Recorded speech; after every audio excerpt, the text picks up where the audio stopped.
Hello everyone, welcome to Hoop Room Talks at Hoopsters, the League of Action Heroes, the one of its kind non-academic hybrid platform focusing on mental health, life skills, and parenting. Today we have with us Pratiba Raman, a freelance journalist, who will speak to us about what it is like to support a friend through a cancer treatment. We normally see a lot of interviews survivors, especially of cancer, and all that they go through to come out of the nightmare. But rarely do we really get an insight into what the caregivers go through. And that is what we at Hoopsters are bringing to you. Pratibha, welcome to the show. And please do tell us the whole episode, okay, of the journey so far. And keep it short, because the story is not about your friend and a fight against cancer, but you dealing with the situation and your friendship. Well, firstly, thank you so much, Bala, for this, because one of the main problems that I've faced is that nobody really comes out to talk about this. And there's a lot of stigma attached to it. Before I actually delve into that, I'll give you a small brief about what really happened. And I'll try to keep it as brief as possible because the journey was a 1-year journey. And it started a little prior to that. This was sometime around 2021 beginning, where my friend who is, both of us are childhood buddies, and suddenly she just complained of a minor back pain. And I've known her to be an athlete. I've known her to be extremely interested in sports and a fitness enthusiast, and very, very mindful about what she eats and how she, takes care of her body. So she's extremely particular, a fastidious person. And then one day when she complained of this pain, I thought, okay, it's because of, sitting in front of the computer, and it was also pandemic time, and, she was working from home. All of us just kind of advised her to kind of play it cool with her fitness activities and see if she can go visit maybe a physiotherapist or a chiro and see if she could correct her posture. And she did all of that, but the pain didn't go away.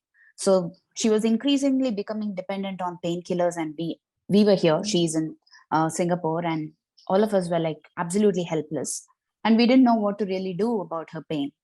So, the kind of cycle that it goes through. You run from pillar to post trying to find out what is really wrong with your body. So all that happened, and finally it landed with a pelvic MRI that was done, and she was telling me that the doctor called me in to say that there's something wrong and I need to go visit an oncologist. I mean, the entire world came crashing down. I cannot really imagine what she would have gone through at that time. And for a person who is stranded alone in some other country, doesn't have a family, doesn't have any kind of support system, she didn't have anyone to cry to. So she's calling me and wailing on call and telling me that this is what it is. And mind you, she's still suffering from that pain. And she's also a person who's extremely active all the time, running around, and suddenly to see her wailing in pain and lying down is a big wake-up call for all of us to say that we need to do something about it. And then she goes to an oncologist who advises her to get a PET scan done. She gets a PET scan done, and then she comes back home to tell me that, all in tears, telling me that I was lighting up like a jellyfish. And I honestly don't know what is wrong. And the doctor is asking me to, get a biopsy done, and he suspects this could be lymphoma. For the uninitiated, lymphoma suggests cancer spreading through the lymph nodes of your body, which forms an integral part of the immune system.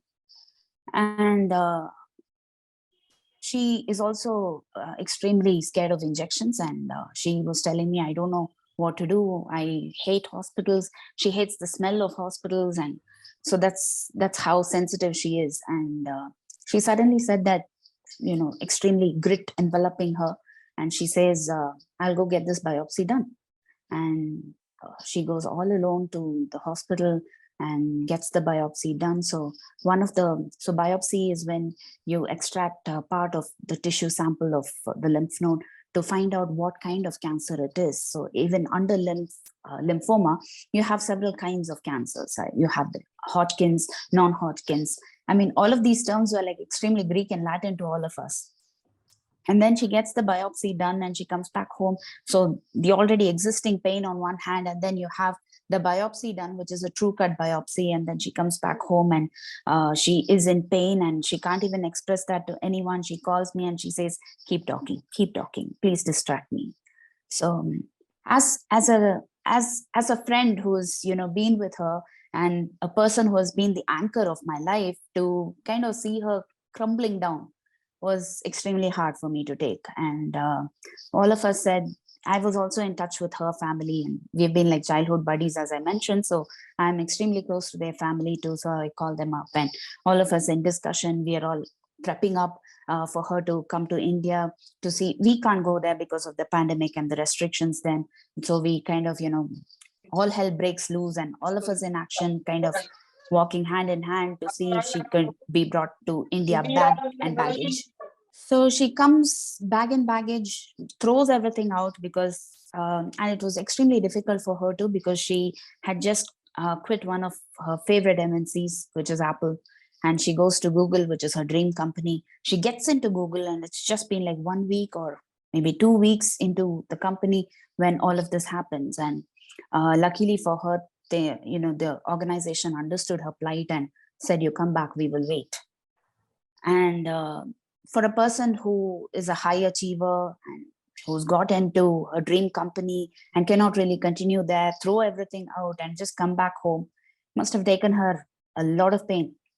So when she landed here, she told me that I cannot do this without you. You need to be with me right there through all of this. And that's when I realized it's so important to be a caregiver for someone, and especially when they need it, because we are living in a world that is so very disconnected thanks to the digital world. And I realized, okay, I need to pack my bags. And I was there at the airport, and I said, okay, come over, we'll all, we are all here for you. So I was with her family, standing there to receive her. And the usual sight that you would see is somebody who would spring into action and come running into your arms. But I saw somebody who was being dragged in a wheelchair. And every minute through the drive back home, we had to stop at a place where she could get down, she could walk a bit or move her limbs a bit, so that her pain is distracted. And then she again gets back into the car. So we at least made like some 15-20 stops, if I can remember. And by the time we got home, again, another painkiller to swallow. And that's when our journey started. And we ran from pillar to post, trying to find out who's the best doctor, which is the best hospital, where can we really take her. So we narrowed down the list from say 50 to then 40, then 10. And we let her pick the right doctor, because it's important for the patient to find out who the doctor is for her to be really comfortable with. And so we narrow down the list, and we also go visiting doctors and getting all the tests done. Again, another biopsy, because the first biopsy where she did it in Singapore turned out to be sample insufficient. And then she's crying, I cannot really go under the knife again another time. And much to her dismay, another biopsy that was done, which also turned out to be inconclusive. So another biopsy where it was an excision biopsy, and they said that they'll have to do a slit in 2 different places and take out the entire lymph node to find out if something is wrong and what is really wrong. And I don't know if we have to thank all stars, but it just ended with 1 excision biopsy of the jugular region here, and then the supraclavicular region. And she gets the lymph node out, and then they say that this is in fact Hodgkin's lymphoma. And then again, another cycle of chemotherapy, 12 sessions, 11 sessions. Do we really mix it with immunotherapy? And then, you do a lot of research, and then the doctor also comes in. And all of this kind of, gets into action mode. And 1 year with around 12 chemotherapies spread into 2 every month. And finally it gets all done. But then that journey where we don't really know what to expect with every chemotherapy, and then every drug plays havoc in her body, the already existing pain, and then the new drugs kind of creating havoc in her body, and then the kind of support system that needs to be there. I mean, it was not a journey that we expected, but then a journey that definitely ended well. That's nice, Pratibha. I mean, thank you very much for putting the whole thing in less than 2 minutes. I know it's been months and possibly years now Correct. since you're going through this. Okay, let me come back to a very cliche question. Mm. I just want to start with the extreme cliche stuff. Uh, what was your reaction when you first heard that your friend might have had cancer? Might have cancer. It was shock and disbelief because cancer is only a mere statistic until it really happens to one of your beloved ones. So, all the while, as a journalist, I've been reading reports about cancer everywhere. And I thought, okay, it is such a distant thing. And it's only when it strikes somebody as close as a best friend is when you realize that there is so much to cancer than you already know. And when she actually called, and I've always teased her saying that, she's a person who has absolutely no tear glands. And then suddenly to see her in pain and wailing and seeing her crying was such a shock to me. I saw a very different person from the person that I knew. And that's when I realized that, the world's pain comes and lands on your shoulder. That's the way I felt. And what was the feeling when you actually saw her, in flesh and blood at the airport? My heart splattered into smithereens. It was like, and I didn't know where the pieces were. I didn't know how to run and, get all of them together and piece it together, put it back into my heart and say, I'm here for you. I was speechless. And to pick her up every time and say, I can't even tell her, look, you're going to be fine. Each time she said, fix me, Pratiba, please. And then you don't know whether you're going to actually succeed in that. And that feeling of doubt in yourself and the capability, whether you can really fix her, is inexplicable.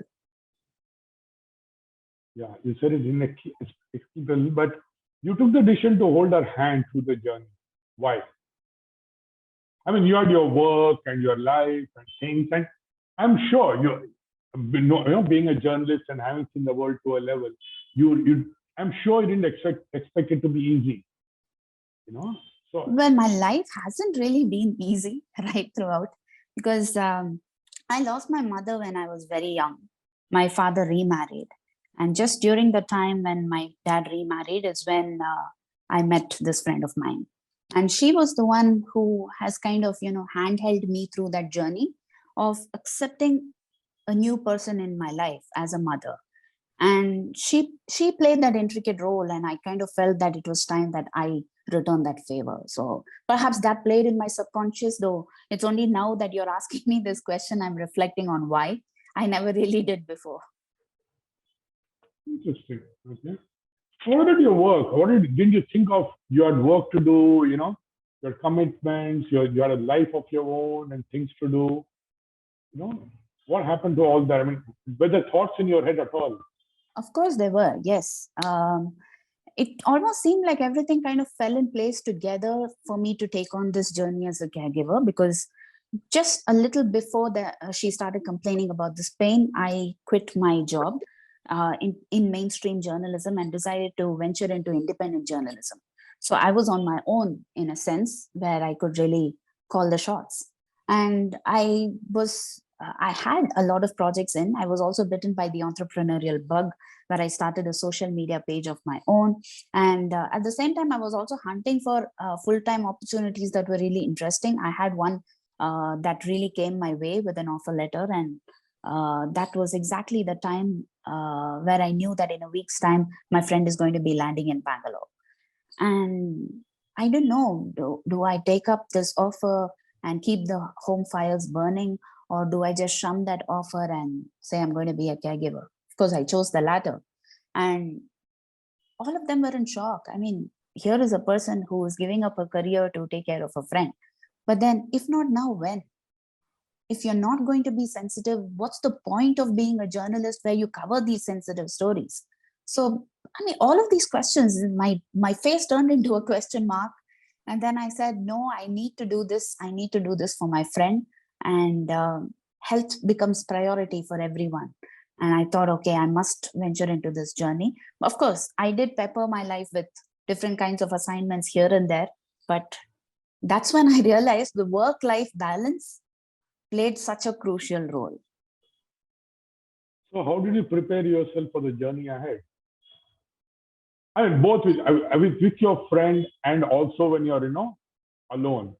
I'm sure a lot Right. of things So are I in took your up head. assignments. So it worked like this. So if she was undergoing a chemotherapy, there was a 2-week gap before the next chemotherapy. So I would always keep in my assignments, I would kind of judge the cycle of her health. So as soon as the chemotherapy is done, the first 2 days, she's a little all right. And then I judge the next 2 days how she is. And then if she's a little, she's getting to be worse, and then I would not really take up any assignment. But if she's doing a little fine, and then of course it wasn't like I was the only caregiver, so it takes a village for the person to get all right. So her family, all of them, we took turns. So when they, but mind you, her parents were also really shattered, so they also needed that support. So I had to play a role of being that support system for her parents, and at the same time kind of take up any opportunity that came my way. And I had to kind of balance that. And each time I had to leave the home, my friend would bid me a tearful goodbye, and that would haunt me through the journey back home. And she'd say, "You're again going back.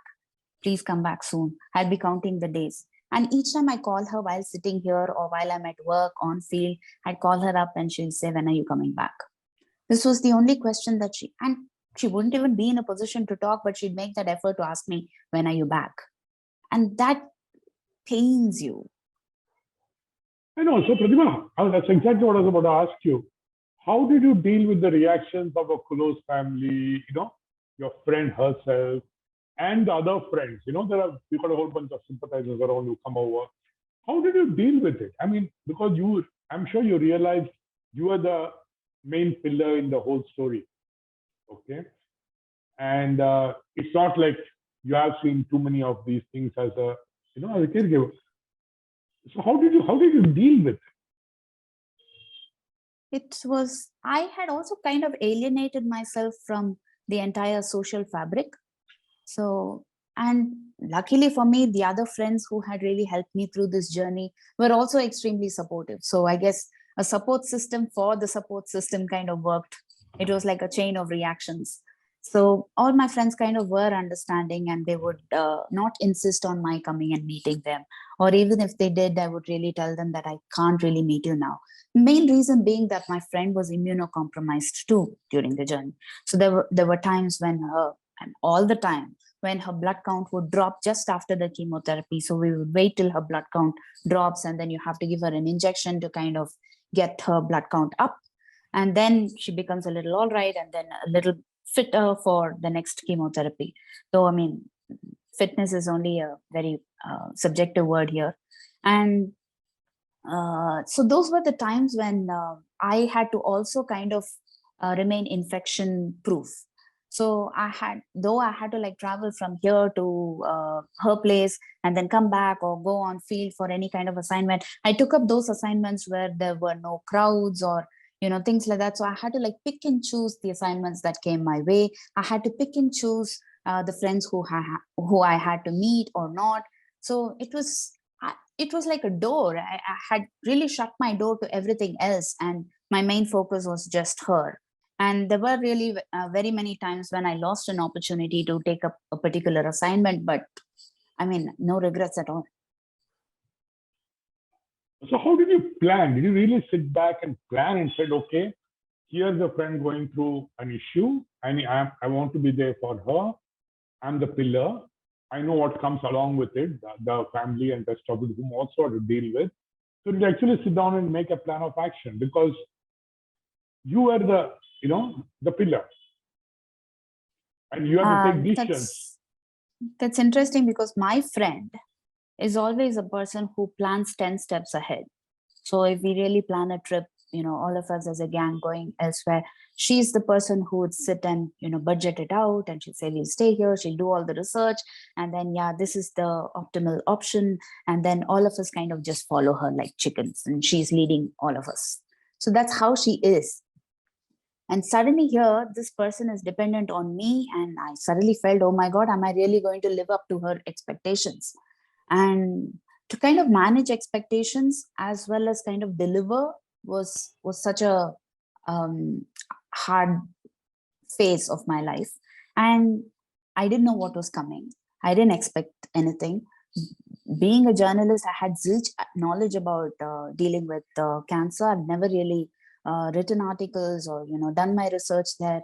And then I read books, and coincidentally, her sister is also in a field of study where she does a lot of research in terms of cancer drugs or immunotherapy drugs and things like that. So she was also there as part of the support system. So both of us used to sit and read every book to find out from cancer survivors what they really went through, what were the kind of treatments like, and what happens when somebody undergoes chemotherapy. And the first chemotherapy that happened for my friend, and when I saw her dealing with nausea, when I saw her getting really weak and unable to walk, that's when I knew, thank God I read that book. Thank God I knew what to expect. Thank God I know that this is not new. So I guess those were things that kind of helped me prepare. I do understand where you're coming from, but one of the complaints I hear from doctors, especially when it comes to caregivers, is they Google a lot. Okay, so I'm like you said, you went through books, you Googled stuff and things like.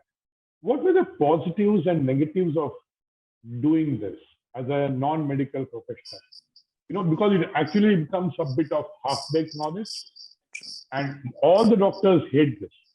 Because the patients tell them what to do rather than the doctor telling them what to do. So how was this experience, Googling and then trying to understand the good and the bad part of it? I'll first start with the good. The good part of it was, like I told you, I did know what to expect. And at the same time, I could really find out small bits of information, like what to take when you go for a chemotherapy. So I knew I needed to have a bottle of lemon juice, something tangy, so that it would arrest her nausea. I knew that I had to take like simple foods and fluids so that it's easy for her to eat something, or keep sipping something while the chemo drugs are entering her body. And I also knew that if she is going to be suffering from hair loss, which happens with most chemotherapy drugs, I knew that, okay, I need to prepare her and then tell her that this is going to happen. And if she is not really ready for it, what could be the remedies? So when I started doing this research work, I realized that there is something called cooling caps. And so her sister and I were discussing about these cooling caps, and she had more knowledge thanks to the kind of study that she does. And me as a journalist, I could tap into contacts and find out if cooling caps are available in Bangalore, and then see if she could wear that. So what is a cooling cap is, it is like a helmet that is kept in freezing temperatures. And then you kind of keep that cap on your head while the chemotherapy is on. And once the chemotherapy is over, you take out the cap. So you need to maintain the temperature. So they have like 3 sets of helmets. So you kind of take this out when the temperature kind of comes back to normal. You take this out and then keep the other one, which is in freezing temperature. And then you kind of, keep going in cycles while the chemotherapy is on. So apparently, when in freezing temperatures, chemo drugs will not really affect that portion of the body. So these kind of tips that you get is really very good when you do your research. We also knew that she would expect mouth ulcers. So if she keeps an ice chip in her mouth, it would really be better for her, so that, the chemo drugs wouldn't affect this part of her body. But what we didn't really expect was that when you keep an ice into your mouth, it can immediately stick to your tongue. And when it sticks, how do you remove the ice chip out? It'll peel off a part of the tongue. So that was also one of the things that we faced. So Google, not Google. I don't know what's the right answer. So many a times when there were complications that were developed, we would immediately Google about it and then go ask the doctor. And then luckily for us, the doctor was so very compassionate that he wouldn't really tell her what to do, what not to do. He would come and talk to us separately, answer everyone's questions in detail so that we wouldn't have to really Google. Okay, that's interesting. Okay, now coming to doctor. I mean, she moved from Singapore to here because she was expecting a better health and better support. How did you land up finding the right doctor? Because that's a question which every caregiver, every person has. How and where do you find a right doctor? And what is a right doctor according to in your experience? I'll start with your previous question. So, how did we really find the right doctor? Thanks to Google, we started from there. We made a list of the top doctors in Bangalore, and then we made several calls to people. So, I spoke to a lot of friends who have either taken care of a cancer patient, or who has been a victim of cancer themselves. Sorry, a survivor. I correct myself. And so we had spoken to such people. It was also very difficult to find such people because they weren't really forthcoming with information. But thanks to some of my chosen few who did really volunteer information, and they said, okay, let me go to, why don't you visit this doctor? Why don't you go to that hospital? And then I also had to find out if I can really pull strings in a particular hospital. I had to find out whether I have some connections with the top management at the hospital, so that if in any case of emergency tomorrow, I can really take immediate action and do something for her. It could be as trivial as getting another attender pass for taking care of a cancer patient inside the ward. So things like that. So with that in mind, I narrowed down the list to 5, and her parents too would give me an additional list, and then we saw what would overlap, and then we kind of narrowed down on the list and made it even smaller. So when my friend arrived, we had at least around 3 to 4 doctors in hand, which we thought could be the most plausible options for her to choose from. So she made that effort. She said, I will make the choice. She said, I will go visiting each doctor and find out if I have that kind of a rapport. So coming back to your other question, when she really met this doctor, as soon as she came out, she said, I really like this person. He has a very human touch. And all of us felt that. You need to find a doctor who will sit and answer every query of yours and not be impatient at the same time.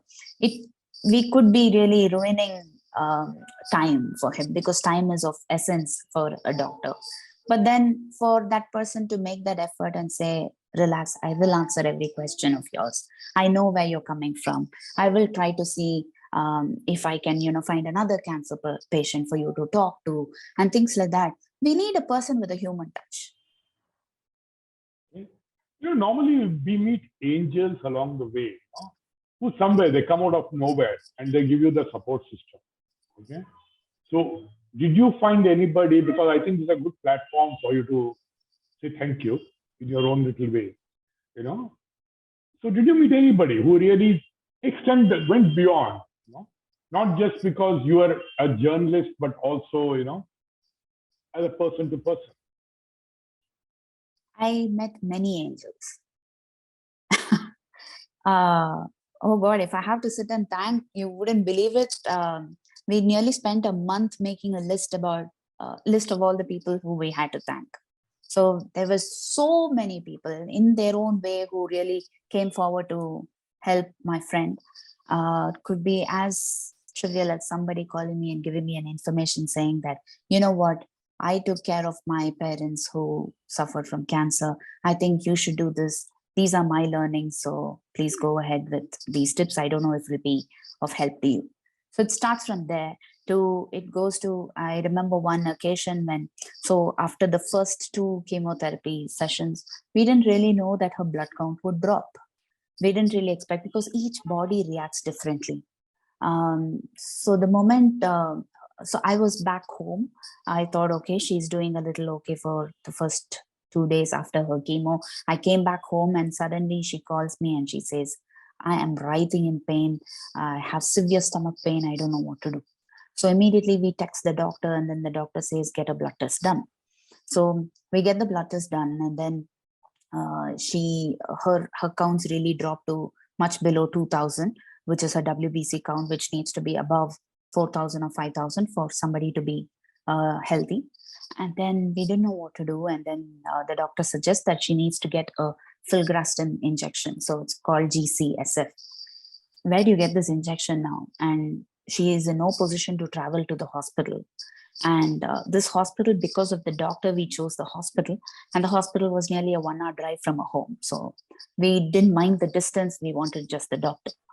So you can't really make that effort to, spend 1 hour on the drive, and she can't really manage.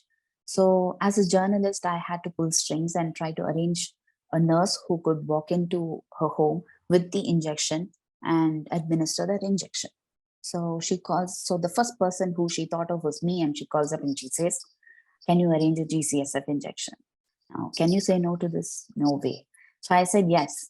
And then I called up different hospitals and different PR people who I knew, and they played their role in terms of helping me out. And they said, "Why don't you go to this person, that person? Okay, there is this person who manages home nurses."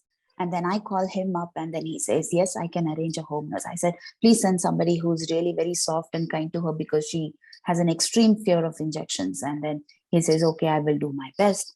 And then the whole day passes on, because I was back home to attend a function of a very dear family member of ours.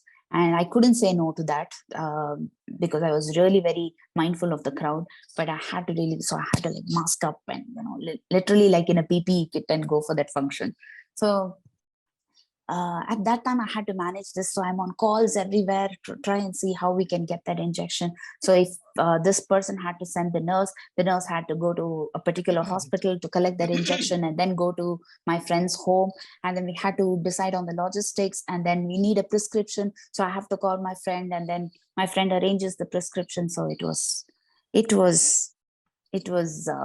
terror. And then finally, this person who's managing home nurses calls me up and says, "Relax, I can arrange the injection on my own. Just give me an hour's time. Please trust me." Then I say, "Okay, thank you, my friend." And then within half an hour, the injection arrives. The home nurse goes to my friend's place and administers the injection. Though it was 9 p.m. in the night, but then it happened that day. So I will never forget that person in all my life, because he was a man of few words.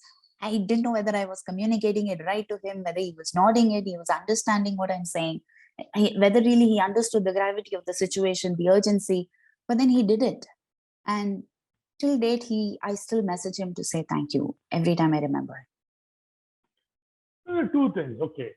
There are two questions I ask you. The whole talk you had brings about two questions in my mind. One is, if you're not a journalist, okay, would this still have happened? And can a common man actually access this? Okay. And the second thing is, most of the caregivers or most of the families which have somebody who are with somebody who's going through some issue, they are so full of the situation that they don't even look outside of their circle, for these angels, because they exist. And you need to seek them out. You need to be alert to them, that they exist, and you reach out to them. So what would your advice be for the caregivers as to how to look out beyond their close circle? Well, the close circle normally is too emotionally involved, or, to give you the right advice. And that's my personal experience. So how does a caregiver look out, in the crowd to spot this nice people? And second, can a common citizen also get the same access? Because we have cynicism here. Oh, she's a journalist, so she had the right tools and stuff like that. So what would be the answer for both these questions? Well, I always had my doubts. If I weren't a journalist, would I really be able to find these contacts? No, I do not think so. Many a times I have spoken to my friend and her family members too, in terms of, finding the right people at the right time, perhaps happened because of my contacts. I don't know, if I did not contact that PR person whose number I already had, I don't know whether I would be landing with the number of this person who actually helped me out. So in a lot of ways, I guess the set of journalist friends around me, as well as my being a journalist, helped a long way in reaching out to a lot of people who I could really tap in a click. And that wouldn't really have happened if I were not a journalist. Definitely not. But to answer your second question, all you need to do is ask. Nobody asks. There are people out there waiting to help, and they don't know how to tell you that they are here to help. So there were a lot of people who came up and said, please let me know in what way I can help you. At that time, you don't know how to ask them that this is where I need your help. They say, yeah, we'll let you know. But just ask them. They just really don't know how to tell you that they are here to help and this is the way that they can help. So they don't know how to put that into words. So you just need to communicate. So you never know where that help can come from. So all you need to do is just ask. Yeah, to get back to you saying that if you're not a journalist, this wouldn't have happened. I have another point of view there is that through our life, unfortunately, we do not get friendly or keep in touch with people whom you don't require at that particular moment. And if each of us can build our circle in such a way that we are human relationships, because one doesn't know when who's going to come handy. Correct. I'm not saying you build a relationship with that in mind, but I think we should start building relationships with people, So it might be of use somewhere, somehow, someday. Correct. So that's where I come in. Okay, coming back to your doctor. Tell us a bit about your initial conversations with him. Well, that's another mistake which most of the caregivers do is they do not know how to start talking to the doctor. To the doctor, you mean? The doctor. Right. I don't know if there is a particular way to talk to the doctor. How did you talk to the doctor? Hi, doctor. I started that. But interestingly, with this doctor, my friend and I would often discuss this person and say that the moment we come, so she will be in no position to walk, she'd be dragging herself, but then each time she would be looking forward to meet the doctor. She'd say, yay, I'm going to meet the doctor today. That's the attitude that she had. And that is extremely important for a person to really go forward there to the hospital, drag yourself and make sure that, yes, I can do this chemotherapy today. It takes a lot of will, mind you. And that happens only when you like the doctor. And there was always a time when the doctor would be extremely cheerful each time you meet the doctor. So you would see that pleasant face and say that, okay, today I can ask him this. So extremely approachable, extremely accessible kind of an attitude that he reflected was what made us all feel comfortable. And he would make a minor joke. And interestingly, we would reflect on the dialogue that he said. So it will become the dialogue of the day for us. And then we actually noted it all down. So as a message of thanks, we made a list of all the famous dialogues of his, and we gifted that to him. So that was our way of thanking him. So those kind of, cheerful messages from him, or the friendly banter that we all had, goes a lot in terms of, getting to know the disease and getting to treat the person of your love. Yeah, you were just lucky you had a doctor with a sense of humor and intelligence, possibly to communicate with you. But what happens to the caregiver's point of view? What was your attitude when he walked into the room? Normally, if you walk into a room, when the doctor walks in, you see people getting up with absolute hope and fear in their eyes. I used to be flustered as he walked in. So it started with fear, and then it went on to love. So each time he walked in, I don't know, through the journey, I developed a crush on the doctor. So each time he would walk in, I had violins playing in my background, and then I would drop the water bottle, and then I'd pick it up clumsily. So these things happen. Okay, jokes apart. It's not a joke, I'm sure, but it's very cute because I think it's important to be, to go beyond certain point, because the situation is grim. And if there is, if you don't really Put on a positive attitude. It doesn't help anybody.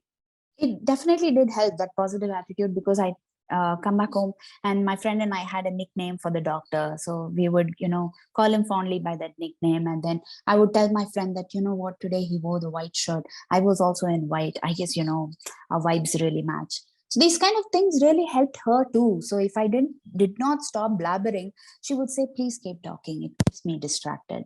I love listening to this bakwas. So that also played a big role in terms of helping her fight the disease. And to answer the question on a more serious note, each time the doctor walked in, he would look at me and say, how is she doing? And so he wanted to know the caregiver's perspective too, in terms of monitoring her health. So that really helped me ask him a lot of questions to find out more about the disease, so that I can help her in the most comfortable way possible. And the doctor would also wait to find out if I have any questions. So the moment he comes, he asks me, how is she doing? And then my friend, I give him a brief overview of what really happened right from the last chemotherapy to now. And then my friend would go on to explain. It would be as simple as, I think I have a rash over here, doctor. I don't know what to make of it. And then he would actually sit and look at her rash and say, okay, let me ask the dermatologist to come and check this. I mean, that really helped us feel very warm towards him. And then he would tell me, did she complain of this rash in the previous chemotherapy session? And then I would say no. So these things, he would involve the entire community that was with him. And mind you, we were like a village walking into that ward.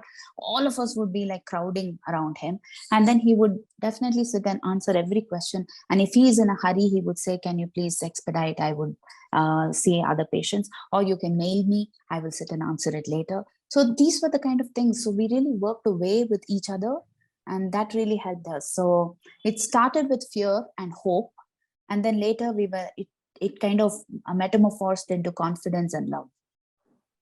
So how does a common flustered caregiver get into that mood? You know what I mean? You're so flustered that you are not comfortable. Somewhere you don't accept the comfort. You can't be comfortable. So what would your advice be to people who get flustered? It's very natural. True, but I Because don't know. let me complete it. But normally, what happens is, in an environment like this, okay, you are not expected to be happy or fun or cheerful. People expect you to be morose. People expect you to be stressed. If you smile there, people think something's wrong with you. So, how do these caregivers actually learn to, for want of a better word, chill? So that's also as important for the environment to be, normal. I think I was the only person in the entire ecosystem around my friend who sported a smile, who was laughing around that situation, who tried to make jokes out of everything. So I would lighten up the day. And her family would always say, when I walked in, would say, finally you are here. So, we all feel a lot more comfortable now, or a lot more confident now that we can handle this. So that positivity does play an important role with respect to the support system to help the patient. How did I really get this? I don't know, because I'm the more emotional one and she is the more confident and practical one. It just naturally reversed.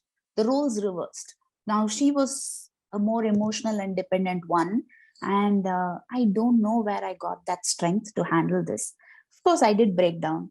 I did break down in front of her, so it's also important for me to reveal my emotions to her, because she shouldn't really think that, okay, I'm really, jumping around here while she's suffering. So I don't want her to think that too. And but at the same time, I want to be strong for her, to tell her that you can cry on my shoulders. I'm here for you. So it was a major battle. But perhaps how did you balance it? It's tricky. It's very tricky It's tricky. situation. It is very tricky. So I remember. What was running in your mind when you're doing it? Was it a very conscious effort or was it very natural? No, there were times when it was natural, yes. But there were also times when I had to make a conscious effort. For instance, since she had a fear for injections, they had inserted a chemo port right above her chest. And Sorry, you went off the. okay. Yeah. Sorry. So they had inserted a chemo port on her chest. So each time, so it was like a small button over here and just below the surface of the skin. So there will be a special needle that will be inserted there so that it will really not hurt her that much. But then it did hurt her. So because of the fear or what, I don't know, but it did hurt her. So each time they would come with that needle, I could see the dread in her eyes. And she'd be holding my hand and she'll only be looking at me. And the nurse is on this side and, trying to insert the needle, trying to distract her. She'll only be monitoring my face. So it was extremely hard for me to keep a very expressionless expression. So I had to be extremely stoic so that she wouldn't. The moment she sees a small eyebrow lift up or, my eyes widen, she'd say, "What's wrong? What's wrong? Tell me what's wrong. Tell me what's wrong." So it was very difficult for me. So when they insert the needle, it's very natural for the caregiver also to go, but we also tend to say that, right? So it took a lot of will for me to not say that and just kind of remain strong there, standing there and say everything is fine, it's all right, you're fine. So I just kind of keep nodding to her, saying that it's fine, you just relax. So I'd communicate it through my eyes and she'd only be looking at my eyes and kind of calming down. So those kind of things kind of came, as you learn the tricks of the trade when you're on the job. So that's how it was. And so these were things that I learned on the job. And there were times when things actually, came naturally. So while she would be, she was extremely sensitive to smell. So I started calling her Doberman.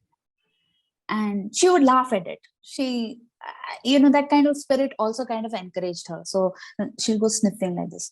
I don't like that smell. And then I'll say, oh God, Doberman is in action.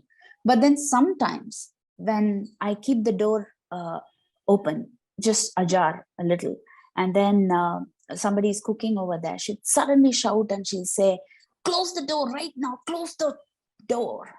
And then I'd say, why are you screaming? I just came to open it to ask you something. That's when I also feel extremely bad and I want to break down at that minute when she's screaming. And then she'll say, you don't understand. It takes a lot of will for me to tell my nose that this is just a smell. Do not initiate the nauseous feeling in me. And that's when I realized, oh my God, I can't really lose it here. So it was, that's how I balanced it. So there were times when I failed. There were times when I did pass the test.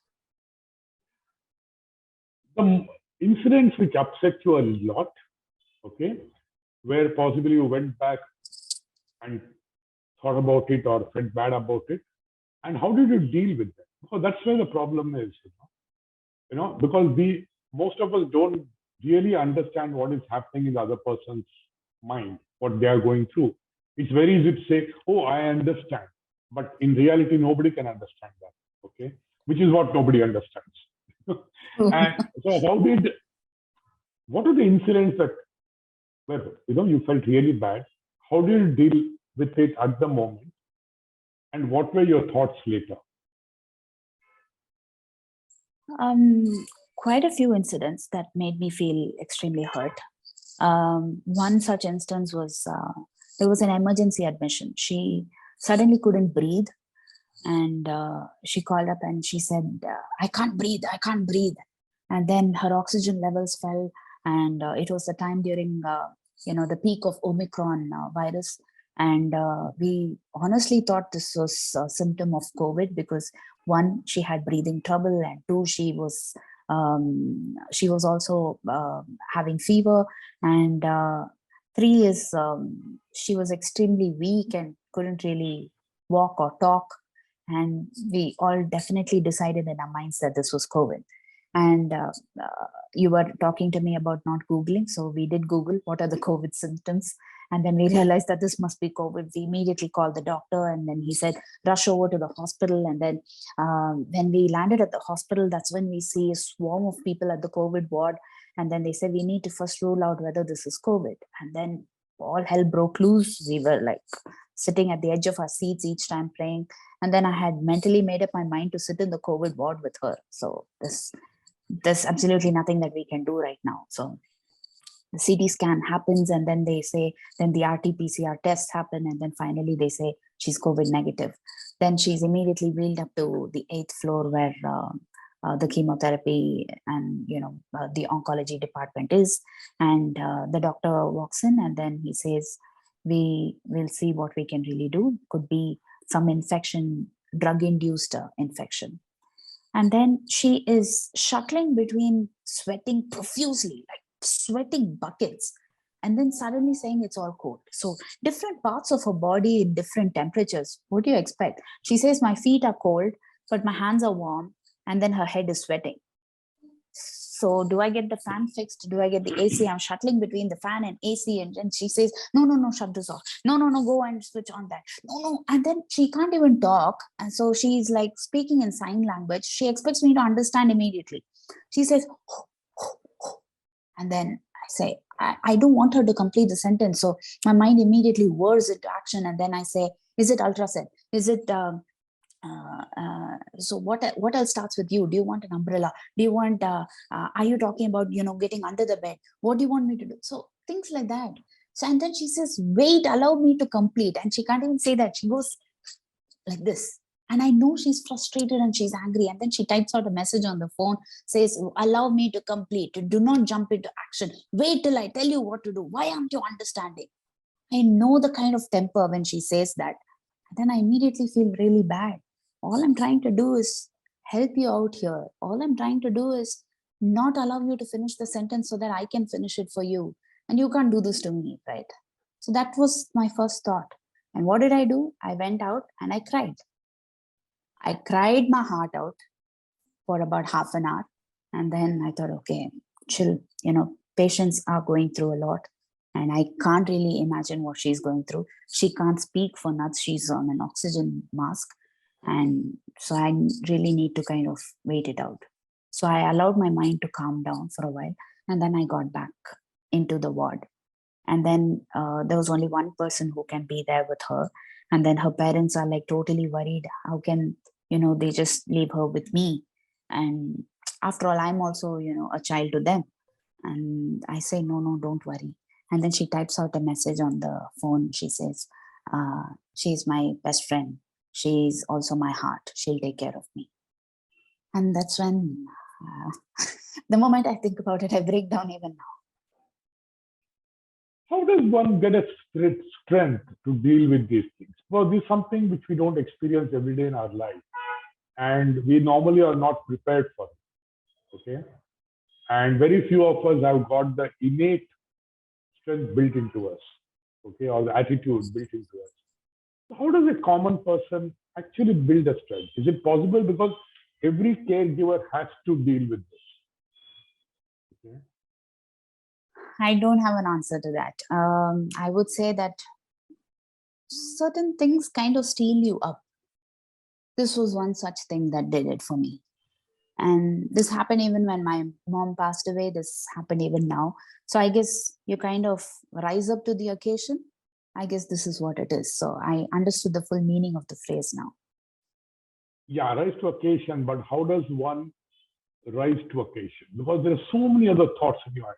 I mean, what is it basic? Basic. Do you shut up and take a deep breath, or do you, what does one do? See, one is being aware of the situation, because we normally get pulled into the situation, and then you got enough people who will sympathize with you also. And there are people who are going to have a conflict, whether to sympathize with the caregiver or with the patient. There's a huge story that goes around, and you feel lonely at times. You feel helpless, right? So how do you gear yourself? What do you do at the moment? Take a deep breath is all I can think of, but what did you How did you get into it? Well, I think I also cried. So the moment I would feel bad about something, or moment I felt that I'm also crumbling, and moment I felt I was helpless, I couldn't really help her, I would call up my parents and I would just cry, and my parents would cry along with me. So I guess I drew comfort from that, and they drew comfort with the fact that I was letting my emotions, um, I was revealing my emotions to them. So I guess that kind of comfort also worked in a lot of ways. And I did have a lot of friends also at the same time trying to message me, trying to say that we are here for you. So those kind of things really helped me as a caregiver to kind of, take the test through the journey. So I don't know if deep breaths really helped. No, I didn't really take a deep breath, but crying helped. Yeah. So what you're really saying is reach out to friends and be honest about your emotions instead of getting Right, into a 3B mode, or complaining mode. I right. think it works. And was there any conflict between the patient, dealing with the patient and the close family around it at the same time? What is the conflict you faced there? Because that can be a crazy conflict. Yes, I did. I did face that. I mean, my family members were missing me. I'm extremely close to my parents, and especially with the advent of the COVID, I was working from home right all through. So they were so very dependent on me, and suddenly to see me walk off for weeks together, it wasn't something that they were also really prepared for. So I remember a time when my dad was struck with COVID and I was taking care of my friend. I was reluctant to come home because I didn't want to catch the infection because I wanted to take care of her. And my dad really didn't say anything, but I'm sure he did feel bad. And they also need that support system, right? So they wanted somebody to be there, do all the running around here, but I wasn't there. I took a call to be there for my friend, and I kept telling my mom to keep testing herself and only then I would come home. And she was extremely frustrated with that. She said, how many times do I take the test? She really screamed at me.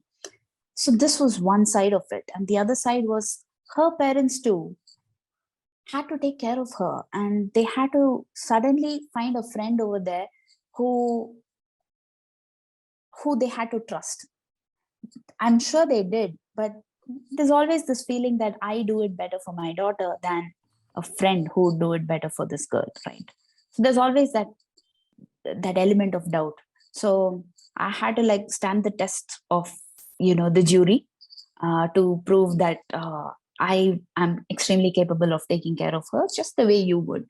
And I completely understand where that is coming from, but then I had to like play that role in managing expectations everywhere, and that did take a toll uh, on my emotions a lot of times. So sometimes I would go crying to them about this family, then I'd go crying to this family about that family. So yes, I guess all family members came together to kind of help me out and lend a shoulder for me to cry on. One of the toughest things for a caregiver, okay, and I'm sure everybody in the audience or anybody who's going to watch this program will actually understand, is there are a lot of people who come to visit the patient. I mean, I'm using the word patient because I can't think of the word. Uh, and you see a very funny behavior, especially in terms of the conversational etiquettes or the behavioral etiquette. I mean, I, I can forgive. We can forgive them by saying they don't know what they are doing or they don't know how to react to the situation. But having said that, what were the experiences you had with these kind of situations? Because I think one should really know what to say, how to say, when to say. And what were your experience in that? And you know what? We come the older generation. I mean, like our parents, they all come from an era where everybody would go there to visit that home if somebody falls sick, and that's their way of letting them know that I'm here for you. The moment you know that somebody is hospitalized, you pay a visit to the hospital. Oh my God, I need to go see that person. Person is in the hospital. So everybody has this thought around. So the moment my friend was diagnosed with lymphoma, everybody wanted to come and see her. No, that's not how it works. this is lymphoma, mind you. So she doesn't want people to see her the way she was. And she wanted people to remember the happy, chirpy face of hers. So nobody really understood that. They wanted to tell us that no matter how she looks, no matter how she is, we want to come and extend support. I fully understand that. But you should also give importance to her confidence levels. You should also give importance to her comfort levels. And she was also immunocompromised. So imagine that the WBC count falls below 2000 and she has extreme stomach pain. We're waiting for a nurse to come in and administer that injection every 2 weeks in the interim period between her chemotherapy sessions. And then when the blood count drops, you are extremely mindful of the kind of infections that she could catch on. You're extremely mindful of COVID that is also, doing its bit at that time when cases were so very high. And when you tell people that we understand, you are all genuine well-wishers, we need your prayers, but please do not come to the hospital nor home to see her. And they would feel extremely bad about this. They thought that we were shunning their wishes, their good wishes. We thought that they thought that we were alienating them. That wasn't the intention. We have extremely high regard, but then no, we cannot allow you inside our home. That was a call, a very, very hard call that we had to take, to the extent of being misunderstood. What were the, I won't call it interesting, but again, for lack of a word, interesting comments which people made, which you thought were very misplaced? Cancer etiquette is something that needs to really be taught. And it could be something like, they don't know what to tell you. So just be quiet. Please don't say anything is what we wanted to tell them. So I had like most ridiculous comments when somebody asked me, so how is your friend? Even now, when somebody asks me, how is your friend doing? I say, oh, she's back in action. She's back in Singapore, back to work. Oh, really? I'm glad that she made it. I really thought she wouldn't. So this is one such comment that I still face. And it would be as, oh, did she really lose her hair? Is her hair growing back now? How does she look now? Can you send me a picture? Or it could be something like, oh, cancer is everywhere now. It's like diabetes, everybody has it. And then, oh, she's got lymphoma. At least it's treatable, so you should be lucky. So yeah, people need to really know how to talk and what to talk and when to talk, or just don't talk.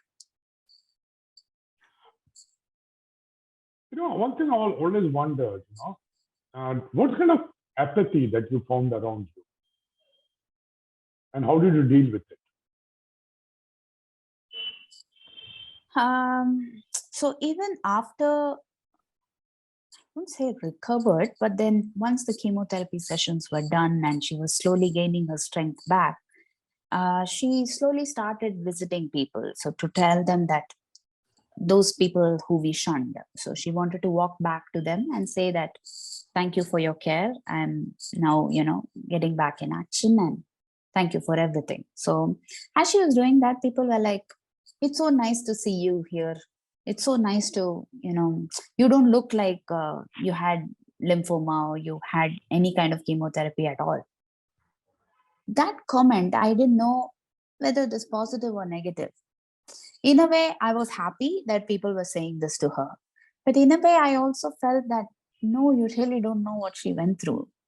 As a caregiver, when I can feel this, I don't know what she would have felt.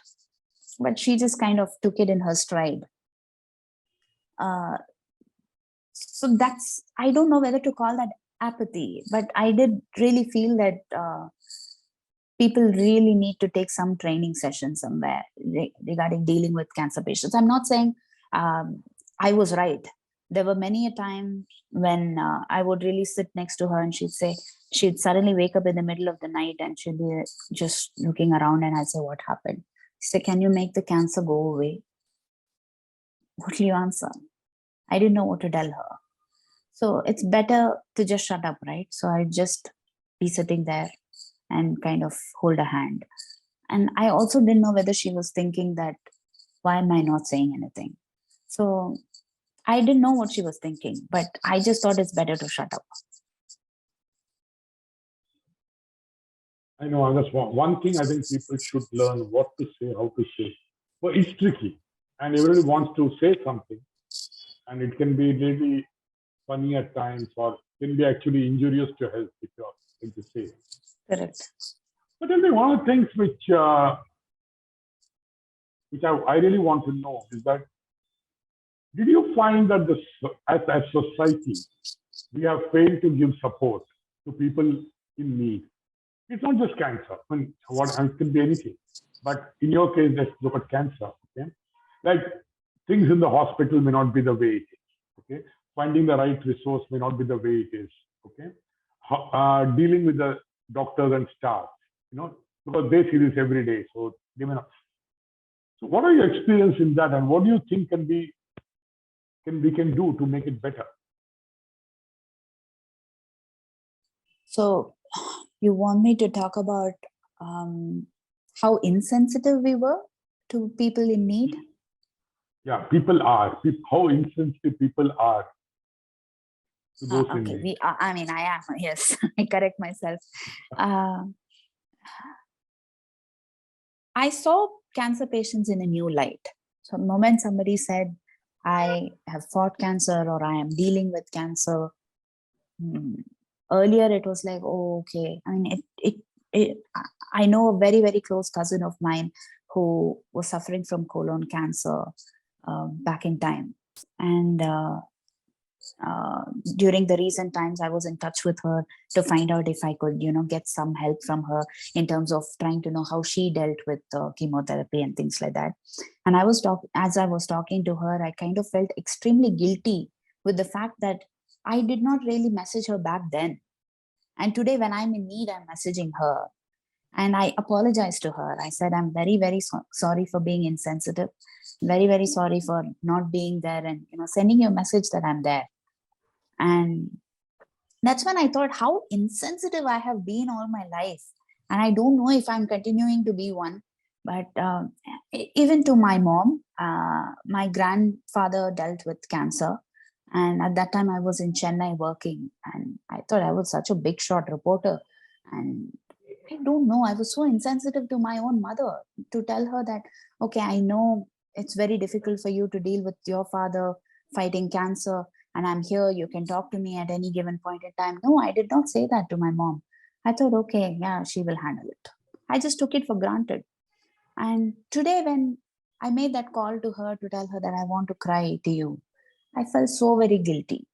And I thought of all the times that I've been so very insensitive to people. It could be as simple as having a function around, being very unmindful of, an old neighbor who could just be, tired and sleeping. So when it was the time of Holi and people were playing, ding chak beats so very loudly, and, children were enjoying with colors. And my friend was here telling me to shut all the windows, keep the volume down. That's when I realized the many times that I've had parties at home, so very unmindful of even a senior citizen, just a few yards away trying to sleep. And, you're just a youngster partying around. So I kind of felt, so I thought of so many different situations like this and wanted to bury myself underground. What can the hospitals do to make the experience of the caregiver better? I guess I was lucky that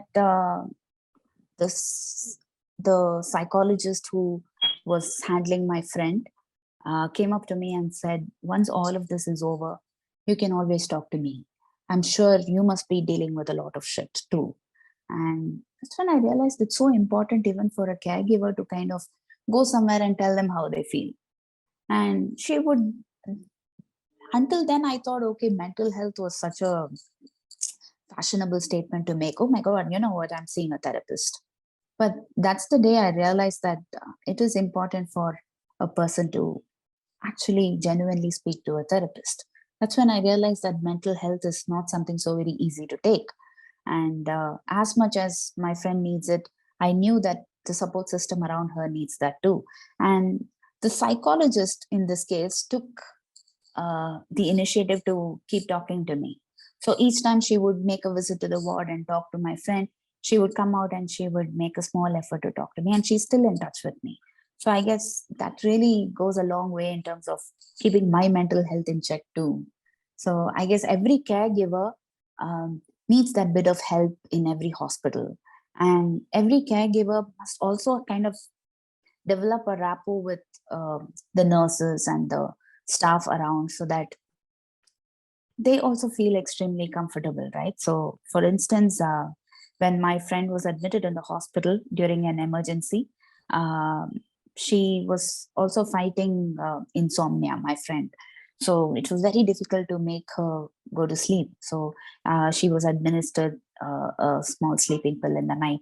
And so she would drift off to sleep. And I was also like, sitting and falling asleep. The nurse would come in and she would ensure that she wouldn't disturb both me as well as her. And she would stealthily walk in and she would change the medicine over there, the drug that was going in. She'd slowly come change that and she'd go. And then suddenly she'll realize I need to be kept informed. And she'd wake me up gently and she'd say, I've changed the drug. Okay. And then she'll go.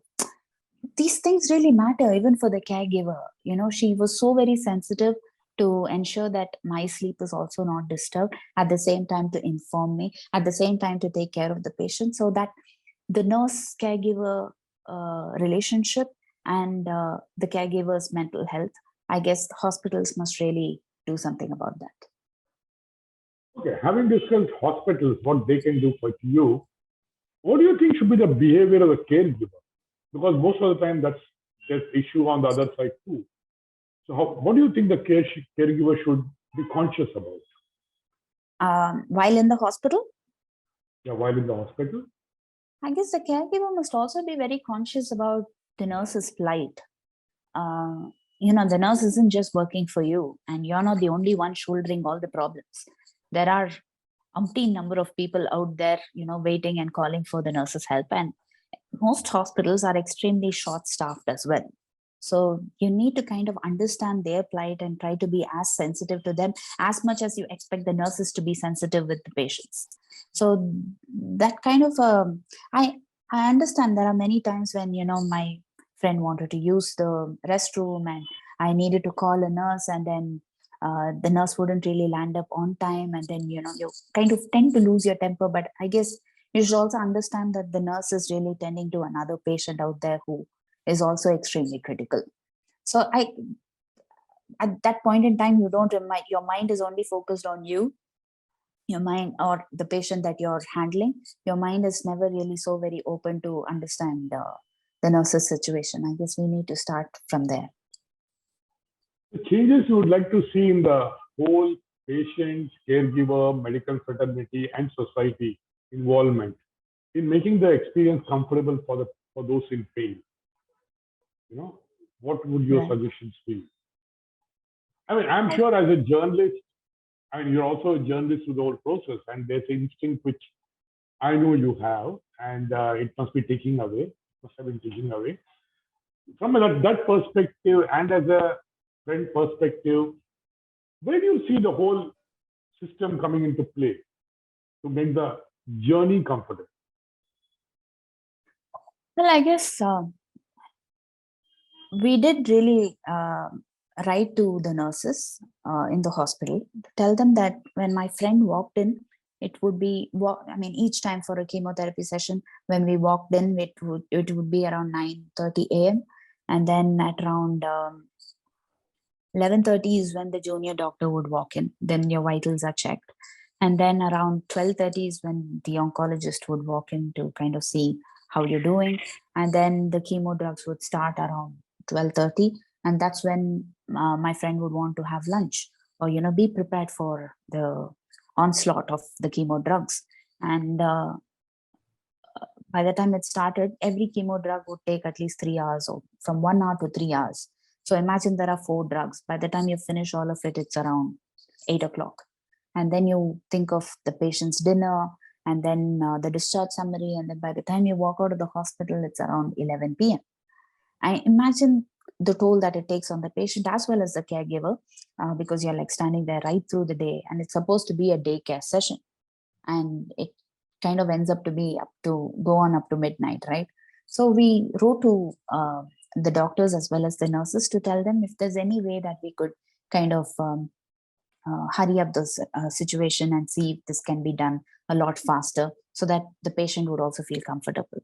And thank God our doctor was also one of the directors of the hospital. So all of us sat down, we had a session together to find out where we could really fill the gaps, bridge the gap, and find out if the patient can be made more comfortable. So that kind of ask or a demand that we made was immediately answered. And I don't know if everyone would really take that initiative to do that. I guess all of us have this very chalta hai attitude. Like, yeah, fine. What can we really do? And then we just kind of, walk out.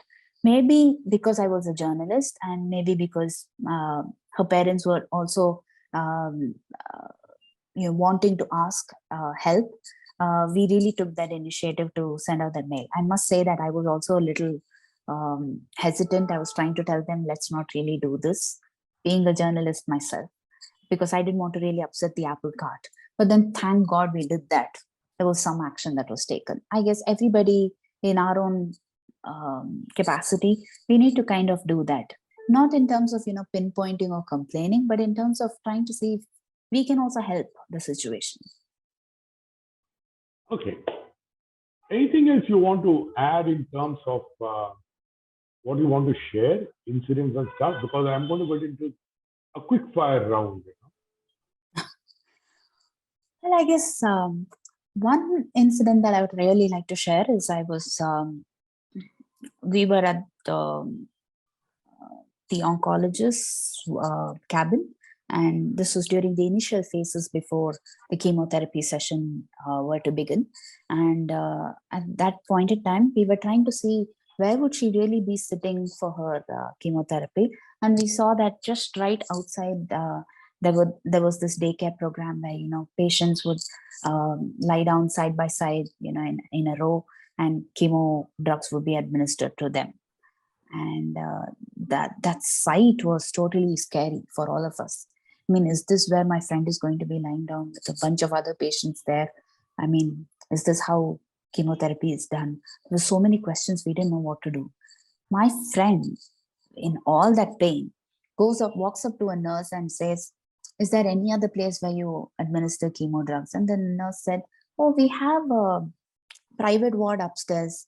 You can book a room there for daycare sessions, and you can get your chemotherapy done there. Thank God we asked, and we knew that okay, that these things can be done. And touch wood, we were also financially comfortable. We could afford that.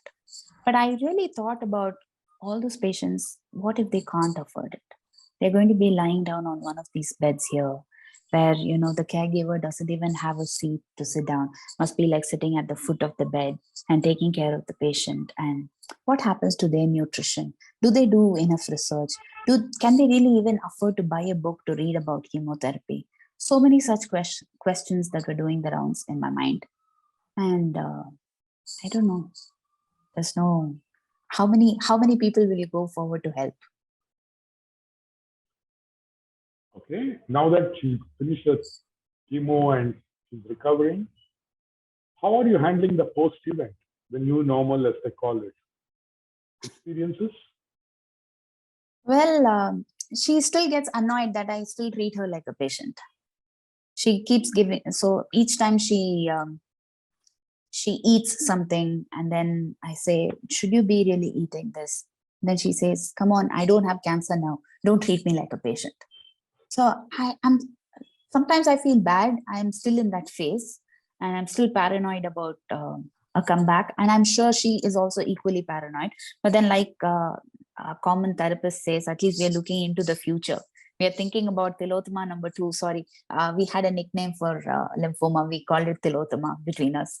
So we are looking at Tilotama part 2, and we are looking at the future, which in itself is a great thing, is what our therapist said to us. And I thought that was a new way of looking at our new normal. Fascinating. Okay. But they were very quick ones, okay? I mean, we are really overshot it, but I think you did fabulous. Thank And you. our participants all have been there, okay, since we started. Thank you for listening to my rant. Yeah, now you guys can comment on that, okay? Yes. The most quick ones, okay? The most difficult situation that you were in the journey.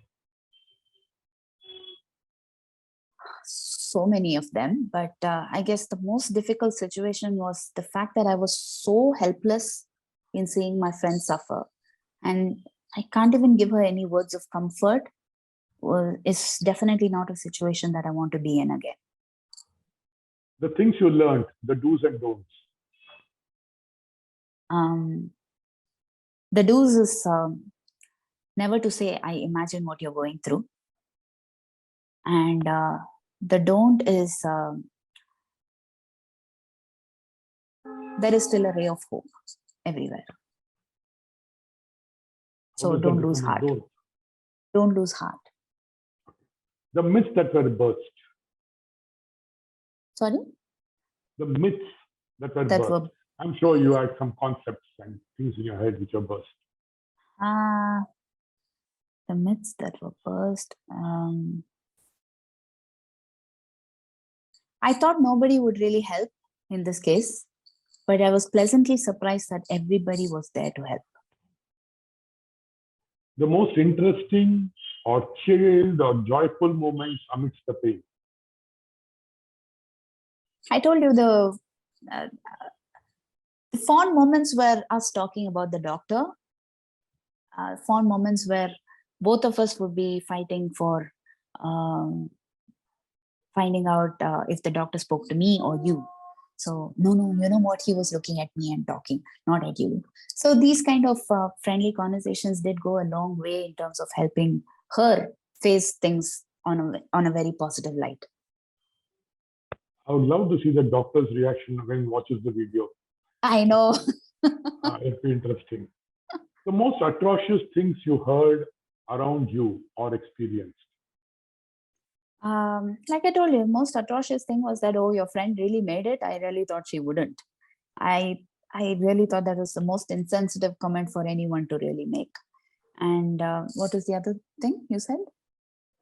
That's it. Most atrocious you heard around you or experienced. Doesn't matter. One thing that you wished you had done differently.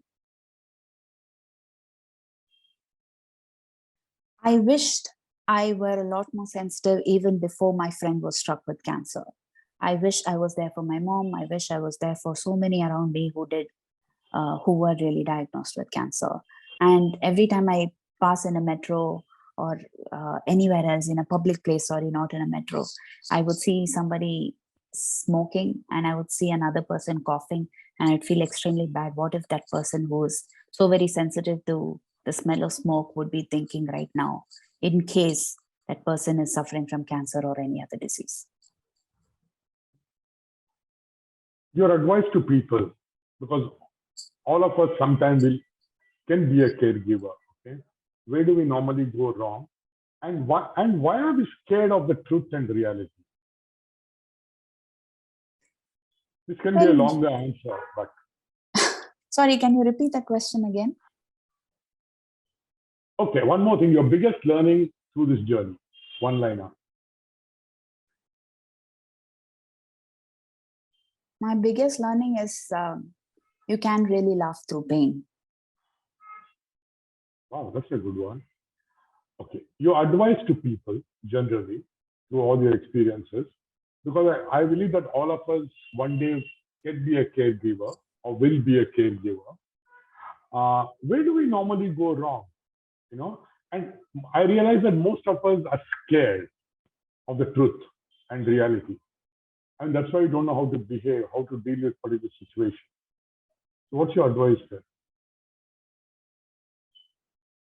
We really go wrong in trying to comfort the patient. We try to kind of tell them that everything is going to be all right. Don't worry. We are going to combat this.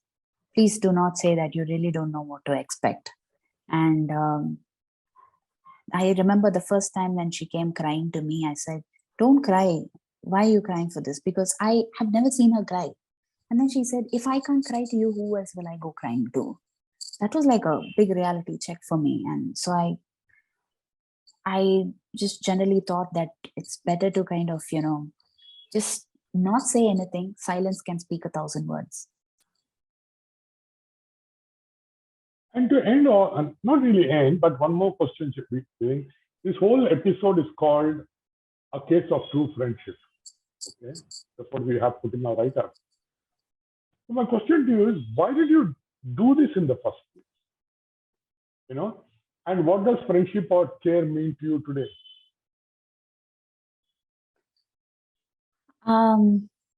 You don't have to really be a blood relative to take care of someone. It can be a close friend for you to take care of someone, because what would life be without friends?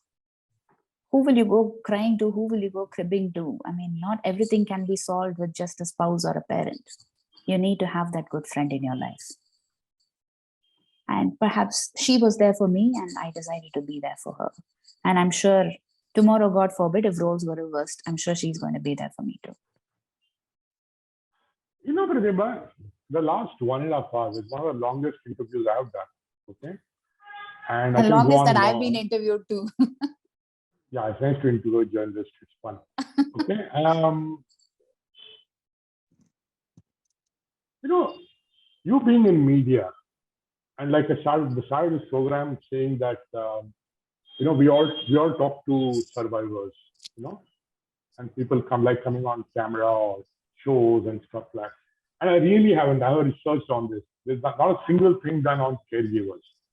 Why does the media and people like you avoid these subjects? I would say that I have honestly avoided subjects of even cancer survivors. So forget caregivers. Okay, media. Okay, let's go beyond you. Let's go to the media. Well, But I somewhere we guess forget that ecosystem, you know. we're living in a world where, controversies and negative stories kind of are the dominating plot of the day. So there's never really a chance for anyone to really do a positive story or a sensitive story. So I guess the world has lost its relationship with sensitivity, poise, and tragedies and positivity. So, so I guess we need to start from there. And we need to start with positive stories. We need to start with something that's very inspirational. I guess it's something that every journalist must learn going forward. Thank you very much, Pratibha. Okay, guys, I know all the participants have been very patiently listening to this for the last 19 minutes. Any questions? You can put your mic on and shoot. You possibly have 10 more minutes to finish it. Hello, Yeah, can you be loud, please? may I? Yes, please. Yeah, Hello, Yes, yeah, please. please. Please go ahead. yeah. Pratiba, your talk was so interesting. You were taking into this very serious subject in a very lighter manner. So nice it is. To make it Thank you more so much. lighter, Mhm. I would like to just say you, it's not a very serious one, but a funny one only.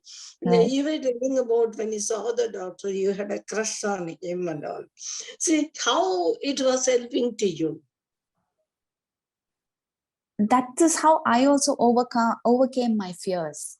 So as much as my friend was so very anxious while heading to the hospital to meet the doctor, I wouldn't say I was equally anxious, but I was anxious in my own way to find out what is the doctor going to be telling me. So I guess somewhere down the line, to develop that rapport with the doctor kind of played in my mind too, in terms of battling my way through helping her fight cancer. So I guess that is where this really comes from. So as much as she was interested in going to the hospital, I was also motivated to go to the hospital to be with her and fight this along with her. Thank you. By the way, Pratibha, Dr. Balambar is an amazing person herself. Okay. She has a doctorate in ancient Indian toys. Oh, wow. Okay. And she's been very supportive to Hooksters. Right. And right now she's in Toronto and she got on your show. Wow. Thank you so much for this. Oh, And, my pleasure. I learned a lot today. Thank you so much. Prabhakar, I know you're there. You've been there throughout. Prabhakar is a college mate of mine. Okay. And Prabhakar, and I know you like asking questions. So can we hear one from you? Hi, Bala. This has been really good. Hi there. Pratibha, ma'am, thank you so much. Please don't man me. I'm just Pratibha. But thank you, Mr. Prabhakar, for joining. No, but I'm feeling good, Pratibha. He called me Bala and he called you first ma'am. Okay. Oh, no, I feel a lot older now. I feel younger. That's very important. Bala and I have bunk classes. Okay. So we are at that frequency. And I guess we should meet more often so I unravel all the secrets of Bala. Prabhakar, can you keep your camera on? Prabhakar, keep your camera on. Bala, can you just open my video? So that. Why can't you open? You can't open it. 1 second. No, it's saying can't chat. Host, you have disabled it. Oh yeah. That doesn't matter. Yeah, I got it. Achha. It's open Thank now. you. Yeah. Pratibha, 3 years back, my life suddenly, all of a sudden, came to a standstill when I was diagnosed as having cancer of the prostate. Okay. So sorry. Till that time, I never knew there was any problem at all. So then I was in Mangalore those days. So when I had to have a check, so I checked my PSA count in the blood. So the normal range is between 0 to 4. 4 to 8 is little bit bad.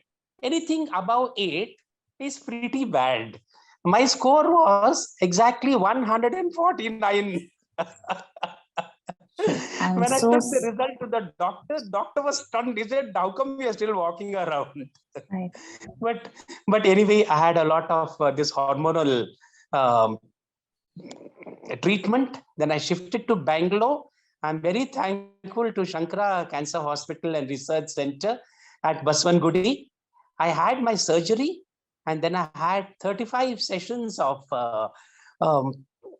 radiation. So then I continue now with medicines. I feel that every month is a kind of a bonus. And I try to do my best. That's all. I mean, it's so inspiring to see you smile through all of this. And I know how much it takes for one smile. It goes a long way. And thank you so much for doing this. Another point I'd like to mention, Pratibha, which of course you had also mentioned, is that the caregivers, it's a very heavy toll on the caregivers. I'm pretty cheerful. My wife looks so woebegone. Whenever we go together anywhere, they think that my wife is the patient. Right. Yeah, I guess once a caregiver, always a caregiver. So you're like all the time on the edge. Yes. Yeah, very true. Any questions, Prabhakar?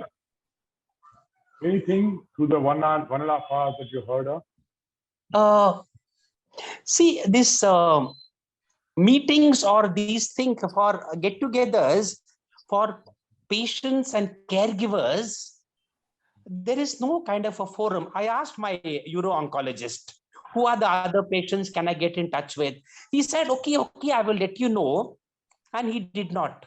Afterwards, I found out that it was a deliberate strategy. He did not want all of us exchanging notes because each of our problems are unique. But that's also a very interesting point that you've raised, because when my friend was going through this trauma, she was not in a position to speak with other cancer patients, and she was not in a position to learn anything. She just said, I leave it all to my caregivers. So it was our job as part of the support system to do the research and also talk to other cancer patients. The problem that I faced was, one, there was no such support group where I could really open my heart out and find out any kind of tips and remedies to kind of deal with this. Simple things like, I read somewhere that if you have mouth ulcer, you can put Disprin inside water, kind of dissolve the Disprin and then drink it, or rinse your mouth through it. I don't really remember now. And then it kind of helps with ease your mouth ulcers. So these kind of things, if people were to join as part of a support group, it could have been a lot easier. But I noticed that there weren't any such groups present in southern India, at least. Though there were a few that I found in northern India, it was very difficult for me to touch base and then ensure that they could. And most of these patients were not forthcoming with the caregiver. They wanted to speak to the patient themselves, and my patient wasn't in a position to speak to anyone. So, and they were not really very willing to speak to me. So there was a big, huge gap.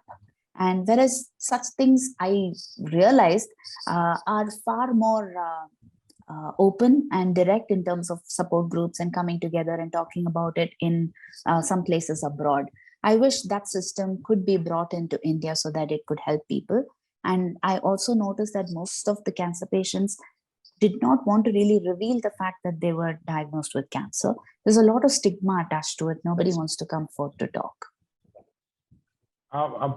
Actually, as a matter of fact, Prabhakar, I think some boosters and with Pratiba involved, we're actually starting a caregiver, what do you call, group for interaction and also awareness, So that's what we are starting. Very good, extremely good. Huh? So it would be nice to have you guys on board, because we need people like you to also tell us what to do, and be part of the whole initiative. In fact, I did write a blog on this, and the last chapter of that blog does deal with tips and remedies so that people really know what to really look out for if they were to deal with Hodgkin's lymphoma. Right. Okay. Anybody else with any questions?